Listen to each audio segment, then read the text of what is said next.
I'm Campson, and I'm doing a video today. I was inspired from watching Video Girl, I think it's called. Megan Good plays in it. But anywho, she plays this model slash video dancer at first, and then she ended up doing videos. And it reminded me a lot of my life because I went on that same journey. And this was before I had problems with my sickle cell. I usually could manage it pretty well.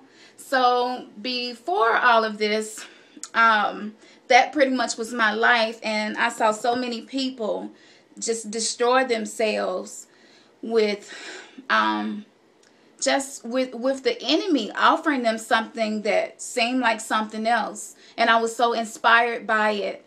And it's so odd because I never would have expected to end up where I am. And I don't regret anything that I did because it taught me and I learned a lot. And, you know, and I learned what really matters and what's really important. And for any of you out there, you don't have to be a video girl. I know I'm probably talking to some guys too. But I have some wisdom to offer, and from all that I've been through, it would be selfish of me and very self-centered for me not to share this. It's hard to do a video and just be vulnerable there. I don't have makeup artists and people waiting, watching to make sure I look a certain way or they're getting my best side or any of that. So this is me being vulnerable. And for those of you that have done videos and post them on the internet, you understand what I'm saying. It takes vulnerability to do a video and be yourself, you know, and that's why I do this. I never would have thought I would have ended where I did, but be careful because you can think you know everything. You can think no one can tell you anything, and that's the most dangerous thing to do because your dreams will lead you to a place you do not want to be. Most often, that is where people end up. There is where the journey takes them. And in my case, I saw myself going in a downward spiral, and God intervened. It doesn't always work that way. Sometimes God allows us to make our own decisions, and he won't intervene. He will let us decide for ourselves. And I thank God that he did. But we get so wrapped up in the wrong things. We get so caught up in the materials and the money. And it's not even about that.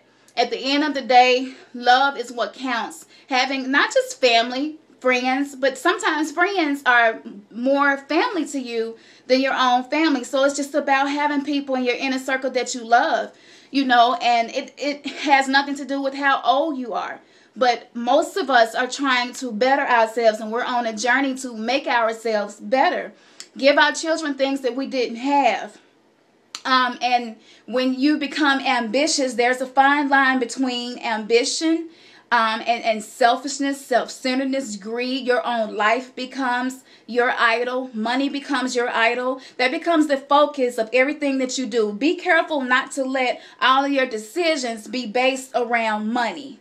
That's a very dangerous thing. Money isn't evil. Christians can be rich. People think, I don't know why, but Christians not supposed to be rich, but that's not true. Christians can be rich, but you can't let the money dictate your life and dictate the decisions that you make. Some decisions that I made actually led me in a complete opposite place. I could have made some decisions and I wouldn't be here now. I would have money. But as I said, when God began to open my eyes and I began to see what life was really about, I started making decisions that were going to be good for my child and good for me. I made decisions that would help me break generational curses from my family. A lot of us are Christians and we call ourselves that. We go to church.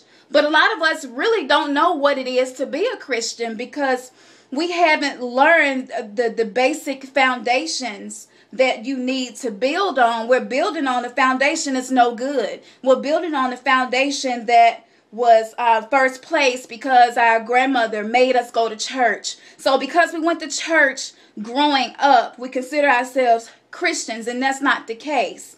I didn't grow up in church, but after we moved to the States from overseas and I started going to church, I made the decision to get saved on my own.